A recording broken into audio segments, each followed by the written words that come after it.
Kylie P. I just watched a video of yours where you said that the majority of Sea Org members are pre-clear. This totally shocked me. I don't know why, but I assume Scientologists would have to be clear in order to become part of the Sea Org. So now I'm wondering, how does a Scientologist get invited to the Sea Org? What determines their eligibility if it isn't their status on the bridge? Is it more about their level of dedication to the church and potential usefulness to the Sea Org? Also, I'm guessing there's a certain demographic that's targeted for recruitment, like younger people who don't have an established family or career. Am I right about that? So many questions. Thanks, Kylie, and this is a good question. It was originally, for a very short period of time, the Sea Org, as it was first founded, only allowed OTs.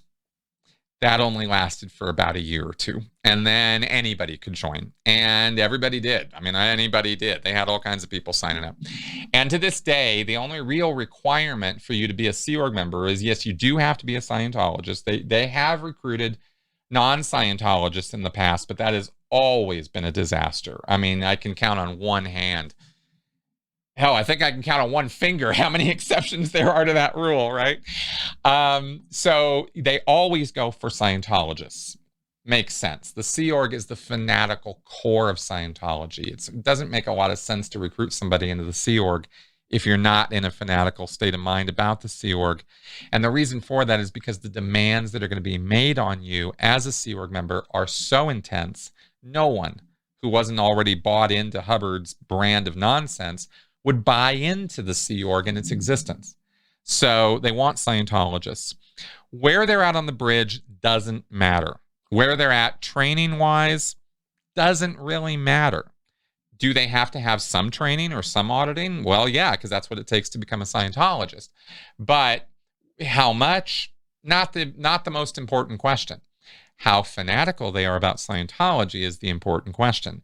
And the recruitment cycle that gets done is meant to install or indoctrinate fanaticism, to radicalize the person, if you will, so that they will join the Sea Org, because joining the Sea Org is a pretty radical thing to do. You are literally giving up everything. People who have houses with mortgage payments or cars with, that kind of thing make it tougher because they have to unload that stuff before they can join the Sea Org.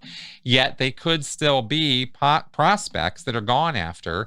It's just that it will take them longer to get them in. And usually in the world of Scientology, immediate gratification is what's needed, because they got to get the guy on now, because it's only Thursday until 2. They got to get that stat. But sometimes they really, really need this particular individual because of their skill set or because of who they are, something like that. So they'll do a longer, sometimes weeks, months long project prepare, a series of steps the person needs to do, like sell their car, sell their house, sell their kids, whatever they got to do in order to arrive in the Sea Org. Having young children is pretty much an out qualification at this point, has been for a number of years. So yes, there are qualifications as far as that goes. Unhandleable debt, young children, or even children at all, I guess. Who I think under the age of 12, I would say. After 12, the Sea Org recruiters start going, that person might be in the Sea Org too. Yeah, I mean, that still happens. Does. Yeah, so those are the things. Oh, and also, of course, you can't have ever taken LSD or its derivatives. Now, what I just said is a quote. LSD or its derivatives. What does that mean? Angel dust to anything that causes you to hallucinate. I mean, that's, it's pretty broad road. Hubbard said, I think in 1978 or 79, he wrote, LSD cases must not be recruited. If you've taken LSD or any of its derivatives, you will not be allowed to be in the Sea Org. And in fact, the person who recruited you is going right to the RPF for doing that.